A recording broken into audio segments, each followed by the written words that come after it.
باید بیشتر به کار خودتو مشغول کنی. فشارهای عصبی میدونی که باهات چی کار میکنه. تو مستعدی برای هر گونه شکست و آسیب. دقت کن. این بار فقط این دارو رو برات مینویسم. امیدوارم بتونم همراهیت کنم برای پایان نامت.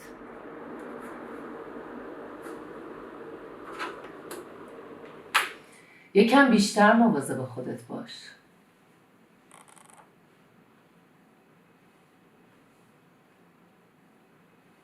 هر وقت نتونستی کنترل کنی به من زنگ بزن. مثل الان. همین ویدیو کال. نترس، هیچی نیست. چشماتو باز کن. چشماتو باز کن.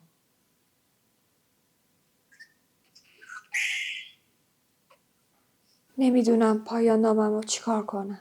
درست میشه. کاش میرفتم پیش مادرم. پایان نامت تموم شد، برو. اگه برم دیگه نمیتونم برگردم. باور کن. آذر. یکم استراحت کن. چشماتو ببند. اینو برای استادت فرستادی؟ خودت به این حال و هوا دامن نزن. من فقط شرایطو گفتم. اما این وایست یعنی چی؟ اصلا نمیخوام دیگه کسی کنارم باشه. بهار.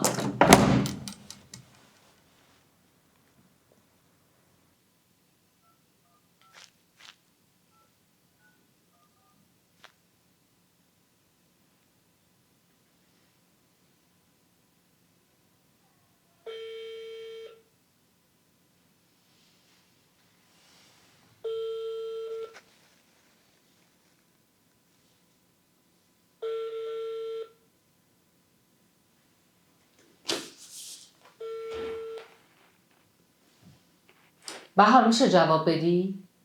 باید به استادت خبر بدی. تو هم داری شبیه اون میشی.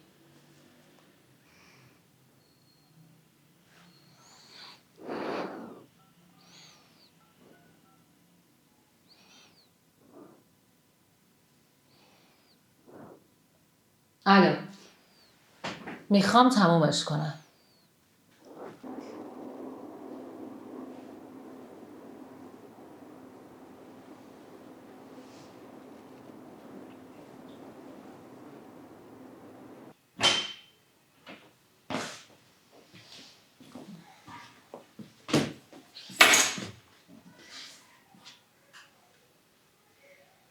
فوبیای مزمن بود.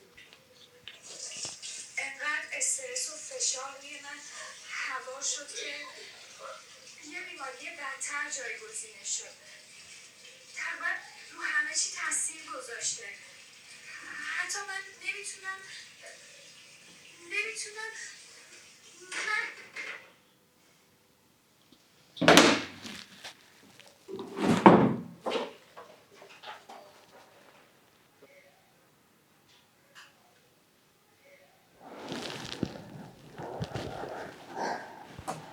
صبر کن.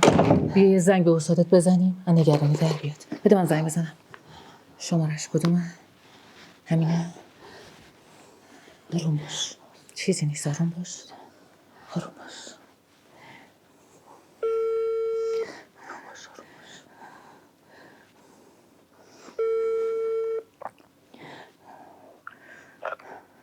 سلام استاد.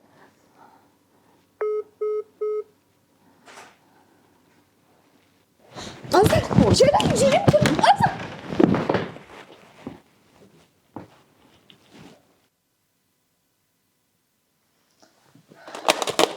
سری بیا بالا.